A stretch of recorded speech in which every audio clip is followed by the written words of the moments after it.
ia pun berkeyakinan bahwa Islam adalah agama untuk seluruh manusia, universal.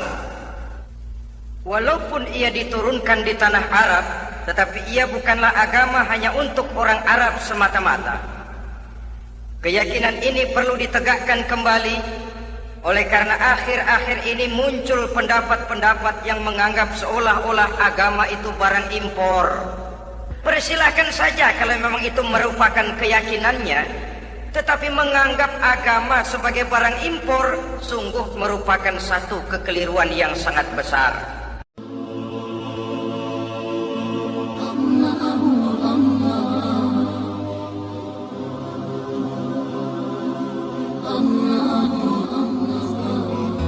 Take shit, I got no love for the fakeness. If you wanna play tough and wanna hate this, I'll always show up.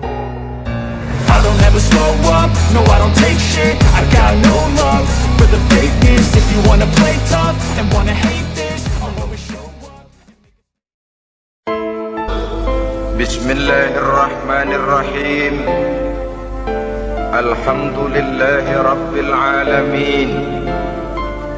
والصلاة والسلام على أشرف الأنبياء والمرسلين إمام المتقين سيد الغر المحجلين وعلى آله وأصحابه المجاهدين الطاهرين أما بعد. Saudara-saudara kaum muslimin rahimakumullah, sesungguhnya gaya hidup seseorang sangat ditentukan oleh cara bagaimana dia memandang hidup ini. Dengan kata lain, bagaimana seseorang memandang hidup, begitulah dia akan hidup. Oleh sebab itu, untuk mengubah keadaan seseorang, harus diawali lebih dahulu dengan mengubah caranya memandang kehidupan ini. Itulah sebabnya dalam surah Ar-Ra'd ayat 11 Allah Subhanahu wa ta'ala menjelaskan, Innallaha la yughayyiru ma biqaumin hatta yughayyiru ma bi anfusihim. Allah Subhanahu wa ta'ala tidak akan mengubah nasib dan keadaan satu kaum sampai kaum itu berusaha mengubah apa yang ada di dalam diri mereka sendiri. Yang ada di dalam diri itu tentu tidak lain adalah rule of thinking, bahasa kerennya state of mind, kata orang Kulon, cara berpikir, cara memandang kehidupan yang akan sangat mewarnai cara orang menjalani kehidupan itu sendiri. Oleh karena itu, pada pertemuan kali ini kita akan membicarakan tentang dasar dan tujuan hidup dari seorang muslim di dalam kehidupan ini. Yang pertama, tentang dasar dan landasan hidup. Seorang muslim tak dapat lain mendasarkan kehidupannya dengan Islam. Di dalam mendasari kehidupan dengan Islam ini, Allah Subhanahu wa ta'ala menuntut, Ya ayyuhalladzina amanu dkhulu fis silmi kafah. Hai orang-orang yang beriman, masuklah kamu ke dalam Islam itu secara total, secara utuh, secara seluruhnya. Jangan separuh-separuh, jangan sepotong-sepotong. Mendasari hidup dengan Islam artinya menjadikan Islam sebagai way of life, sebagai rule of thinking, sebagai state of mind di dalam kita memecahkan problema-problema kehidupan, sehingga tidak satu persoalan hidup yang bagaimanapun kecilnya sekalipun yang tidak tersentuh oleh nilai-nilai ajaran agama Islam ini. Kemudian di dalam mendasarkan hidupnya dengan Islam, ia mempunyai satu keyakinan. Pertama, Islam sebagai dasar hidupnya adalah agama yang sesuai dengan fitrah daripada manusia. Allah Subhanahu wa ta'ala pencipta manusia. Allah Subhanahu wa ta'ala yang menurunkan agama Islam. Oleh sebab itu, tentu saja seluruh konsepsi Islam ini sudah diukur sedemikian rupa sesuai dengan kemampuan yang dimiliki oleh manusia. Secara logika bisa kita katakan, pabrik mobil di Jerman misalnya bikin mobil namanya Mercy. Seiring dengan itu dikeluarkannya buku petunjuk. Mobil ini bernama Mercy, kecepatan maksimal sekian ratus kilometer per jam, daya angkutnya sekian ratus kilogram. Kalau rusak memperbaikinya ini, onderdilnya itu umpamanya. Karena pabriknya yang bikin mobil, lalu pabriknya juga yang mengeluarkan buku petunjuk, tentu buku itu sesuai benar untuk mobilnya. Dan logika mengatakan tidak bisa kita punya mobil Mercy rusak, kita perbaiki dengan menggunakan buku petunjuk yang dikeluarkan oleh pabrik mobil Fiat. Tentu saja mobil makin rusak, acak-acakan dan tidak karu-karuan. Ini artinya, jikalau manusia ingin baik, jikalau manusia ingin mencapai sesuatu yang bernama bahagia, dia harus mengikuti petunjuk yang dikeluarkan oleh yang menciptakan manusia. Dan petunjuk-petunjuk itu telah turun dalam satu konsepsi yang bernama Islam yang sesuai dengan fitrah manusia.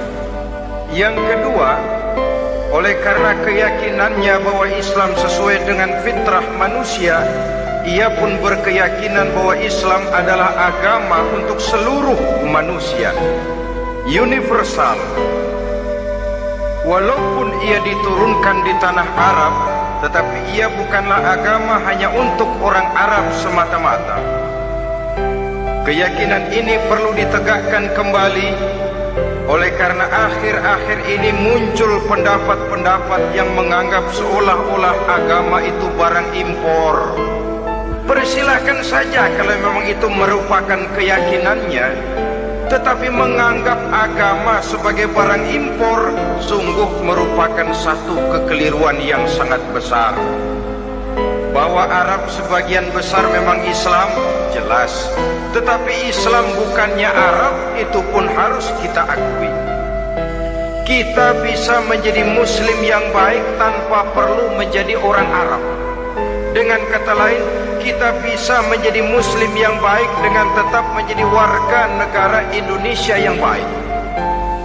Bahwa Al-Quran diturunkan dalam bahasa Arab oleh karena memang ia turun di tanah Arab. Buktinya apa? Walaupun Quran dalam bahasa Arab, tidak satu pun ayat Quran yang ditujukan kepada orang Arab semata-mata. Tidak ada ayat ya ayyuhal arabiyun, hai orang-orang Arab. Tidak ada. Yang ada malah ya ayyuhan nas, wahai manusia. Manusia yang mana? Yang mana saja asal merasa manusia. Kalau tidak merasa manusia, tidak usah terpanggil dengan ayat tadi. Maka dalam mendasari hidup dengan Islam, kita berkeyakinan Islam adalah agama untuk seluruh manusia. Yang ketiga, di dalam mendasari hidup dengan Islam, kita berkeyakinan Islam adalah agama terakhir yang diturunkan kepada Rasul terakhir. Tidak ada Rasul dan Nabi sesudah Nabi Muhammad, dan tidak ada agama lagi sesudah agama Islam. Dasar-dasar keyakinan ini melembaga dalam pribadi kita, membentuk satu keyakinan yang mendasari kehidupan ini, sehingga tidak satu problema yang bagaimanapun kecilnya dalam kehidupan yang tidak tersentuh oleh nilai-nilai Islam. Sejak kita tidur sampai kita bangun tidur, bahkan tidur itu sendiri, dan seluruh kegiatan kehidupan yang kita laksanakan dalam 24 jam, tidak satu pun yang tidak tersentuh oleh nilai-nilai Islam. Inilah pandangan hidup muslim. Jawaban seorang muslim terhadap problema-problema kehidupan yang dihadapinya, yang di dalam menjawab problema itu ia Islam oriented, berorientasi kepada nilai-nilai Islam. Apa kata Islam tentang pekerjaan yang dihadapinya? Halal kata Islam, halalah dia katakan. Haram kata Islam, haram dia katakan. Islam oriented. Barometer dalam perbuatannya tidak lain daripada nilai-nilai Islam itu sendiri. Dan kemudian di dalam mendasari kehidupan dengan Islam, ia berkeyakinan Islam adalah satu-satunya agama yang benar. Bahasa kerennya, Islam is the single one, the true religion behind the God. Satu-satunya. Keyakinan ini kelihatannya subjektif, tapi memang inilah pokok daripada kehidupan beragama. Saudara-saudara kaum muslimin rahimakumullah, kalau itulah dasar daripada kehidupan kita sebagai muslim, apa yang menjadi landasannya? Kalau dasar hidup kita Islam, maka landasan hidup kita tidak lain adalah Al-Quran dan Sunnah Rasulullah Sallallahu Alaihi Wasallam. Dunia penuh dengan orang-orang besar, dan setiap orang-orang besar itu mempunyai ajaran-ajaran yang pernah jaya, pernah dikumandangkan, didengung-dengungkan, naik ke panggung sejarah untuk kemudian tenggelam. Satu ajaran hanya akan langgeng, satu ajaran hanya akan tahan lama apabila dia turun dari sumber yang serba maha. Kalau dia turun dari manusia, maka sifatnya hanya musim. Yang namanya musim, saudara-saudara, namanya musim tidak bisa dilarang. Tapi kalau sudah selesai, habis sendirian. Itu musim namanya. Musim rambutan. Kalau datang musim rambutan, apa bisa dilarang? Gak boleh musim rambutan. Ya tidak bisa, dia akan tumbuh terus. Tapi manakala musimnya habis, habis. Begitulah nasib dari ajaran yang nisbi, relatif dan temporer apabila dia bersumber dari manusia. Maka satu ajaran hanya akan langgeng, tahan lama apabila dia turun dari sumber yang serba maha. Dan itu sudah turun bernama Al-Quranul Karim. Sedangkan sunnah, saudara-saudara, merupakan penjelasan dari apa yang oleh Quran tidak dijelaskan dalam bentuk yang detail, melengkapi apa yang oleh Al-Quran hanya disebutkan dalam bentuk garis besarnya saja. Baik Quran maupun sunnah kita sebut merupakan dasar, landasan yang primer. Sedangkan untuk memahami Quran dan sunnah, kita memerlukan pendapat-pendapat orang yang ahli di bidang itu. Dalam hal ini kita sebut saja dengan ulama. Dan ini merupakan sumber yang sekunder dari landasan hidup kita sebagai seorang muslim. Dua rel ini, Quran dan sunnah, merupakan landasan di mana kereta api Islam ini berjalan. Quran dan sunnah. Saudara-saudara kaum muslimin rahimakumullah, oleh karenanya marilah kita menjadikan Quran dan sunnah ini sebagai imam di dalam kehidupan kita. Bukankah Rasulullah sallallahu alaihi wasallam pernah memberikan pilihan, man ja'alal Qur'ana amamahu qadahu ilal jannah wa man ja'alal Qur'ana khalfahu saqahu ilan nar. Siapa yang meletakkan Quran di depannya, dijadikannya Quran sebagai imam dan dia sebagai makmum, maka Al-Quran akan membimbing dia ke surga. Ya, surga di dunia ini, lebih-lebih lagi surga di akhirat nanti. Sebaliknya, wa man ja'alal Qur'ana khalfahu, siapa yang meletakkan Quran di belakangnya, dia belakangi ajaran dan konsepsi Al-Quran, dia tinggalkan perintah-perintah Al-Quran, maka Al-Quran yang dibelakanginya itu akan mendorong dia ke neraka. Neraka dunia, lebih-lebih neraka di akhirat nanti. Pilihan terserah kita. Jikalau kita mau menjadikan Quran sebagai imam, artinya kita menjadi makmum. Resikonya dimanapun makmum wajib ikut imam. Imam takbir, makmum takbir, imam ruku, makmum ruku, imam i'tidal, makmum i'tidal. Jikalau Quran imam kita dan kita adalah makmum, maka itu berarti jikalau ke barat komando Quran, ke barat kita pergi. Jikalau ke timur kata Quran, ke timur kita menuju. Jikalau halal kata Quran, halal kita katakan. Jikalau haram kata Quran, haram kita ucapkan. Itu resikonya kita menjadi makmum, menyusun pola hidup yang lebih Qurani. Tapi sebaliknya, ke barat komando Quran, ke timur kita pergi, ke utara kata Quran, ke selatan kita menuju. Halal kata Quran malah kita tidak mau melaksanakannya. Haram kata Quran kita senang bukan main. Artinya kita mau menjadi makmum dan Quran kita jadikan sebagai makmum, kita sendiri malah mau menjadi imam. Kita paksa konsepsi Al-Quran itu supaya sesuai dengan naluri kemanusiaan kita, mengotak-atik hukum, menghalalkan yang haram, mengharamkan yang halal. Dikala itu landasan hidup kita sudah goyah, tidak lagi sebagai landasan tempat kita bertolak, tetapi malah menjadi satu landasan yang kita injak-injak. Sesungguhnya saudara-saudara, Quran tidak akan membawa berkah, tidak akan menjadi rahmatun wa syifaun lil mu'minin, menjadi penyembuh, menjadi rahmah bagi orang-orang beriman, apabila yang kita baca itu kita injak-injak di dalam kehidupan. Upaya menyusun hidup yang lebih Qurani ini seiring dengan usaha kita menjadi warga negara yang baik. Yang saya katakan di awal tadi, tidak saling dan tidak harus saling bertentangan.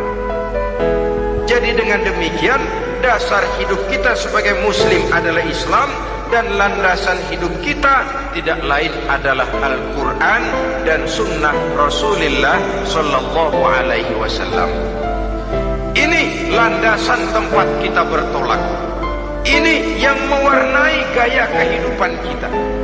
Apapun yang mau kita lakukan, tempat kita bertanya lebih dahulu Quran dan Sunnah. Saya mau melakukan pekerjaan ini, apa kata Quran? Saya mau pergi ke tempat ini, apa kata Quran? Saya mau berusaha dengan mengerjakan perusahaan ini, apa kata Quran? Merupakan landasan daripada kehidupan kita. Ini yang saya katakan tadi, membentuk rule of thinking, state of mind, bahwa gaya kehidupan kita diwarnai oleh landasan hidup yang bertumpu pada ajaran Al-Quranul Karim dan Sunnah Rasulullah Sallallahu Alaihi Wasallam. Baiklah ya, ini yang pertama tentang dasar dan landasan hidup. Yang kedua tentang tujuan hidup. Kalau sudah ada landasan tempat kita bertolak, lalu kemana pantai yang akan kita tuju? Mau apa sih kita hidup ini? Berleha-leha, menjalani acara rutin, bangun tidur sampai tidur lagi, kemudian besok begitu lagi, sampai menunggu datangnya sang ajal? Atau ada satu tujuan yang akan kita capai di dalam kehidupan ini? Apabila kita teliti, maka Al-Quran mengajarkan tujuan hidup setiap muslim pada dasarnya ada dua. Pertama, kita sebut saja tujuan jangka pendek. Tujuan jangka pendek itu sasarannya dunia sekarang ini. Bentuknya horizontal, targetnya agar setiap pribadi muslim menjadi rahmatan lil alamin, rahmah bagi lingkungannya. Inilah yang oleh agama dinamakan hablum minan nas, yang isinya adalah ilmu dan peradaban. Jadi dunia dan seluruh isinya merupakan tujuan jangka pendek saja. Untuk mencapai tujuan jangka pendek, dunia dan seluruh isinya, unsur penunjangnya adalah pendidikan, pengalaman, atau nasib. Makin tinggi pendidikan, makin mudah menjangkau hidup. Makin banyak pengalaman, makin mudah menguasai dunia. Atau karena faktor nasib, pendidikannya tidak seberapa, pengalaman pun kadang-kadang dangkal, tapi karena nasibnya lagi hoki, kata orang sekarang, nasibnya lagi bagus, dia naik ke panggung memegang peranan. Faktor yang namanya nasib ini ada, tapi tidak bisa dijadikan sandaran. Untuk menjangkau dunia dan seluruh isinya, unsur penunjangnya pertama pendidikan, yang kedua pengalaman, yang ketiga faktor nasib. Oleh karena itu, apabila kita ingin mudah mencapai dunia, yang pertama harus kita laksanakan bagaimana menempuh satu pendidikan. Di zaman sekarang orang terangsang untuk hidup dalam pola yang oleh orang-orang priangan disebut hardolin. Saudara tahu hardolin? Itu potongan dari dahar modal ulin. Filsafat hidup yang pakaian mau bagus, makan mau enak, kerja nggak mau. Akhirnya jadilah dia penghayal kelas berat, tukang-tukang lamun kelas tinggi. Tiap hari kegiatannya ya cuma tidak terlepas dari tiga kriteria itu. Hardolin. Pokoknya kalau sudah dahar modal ulin, besok ya begitu lagi. Pola dari dimana orang pakaian mau bagus, makan mau senang, duit mau punya, kerja tidak mau. Kadang-kadang mau kerja tapi tidak tahu apa yang harus dikerjakan, ditambah oleh sempitnya lapangan pekerjaan. Tidak tahu apa yang harus dikerjakan, dilatar belakangi oleh tidak adanya pendidikan yang dia terima, sehingga mau kerja apa lalu bingung. Oleh karena itu, terutama buat adik-adik remaja, para pemuda, saya berpesan untuk menjangkau dunia, yang pertama harus kita jalani bagaimana membina diri, mendidik. Taruh kata drop out, putus sekolah, tapi drop out bukan halangan bagi tumbuhnya cita-cita yang mulia. Bahkan ada orang bilang many a great man starts as a newspaper boy. Banyak orang-orang besar yang memulai pekerjaannya dagang koran. Putus sekolah bukan merupakan halangan bagi tumbuhnya cita-cita yang mulia. Dan tidak sedikit orang-orang besar yang tidak keluaran perguruan tinggi. Bismillahirrahmanirrahim. Alhamdulillahirabbil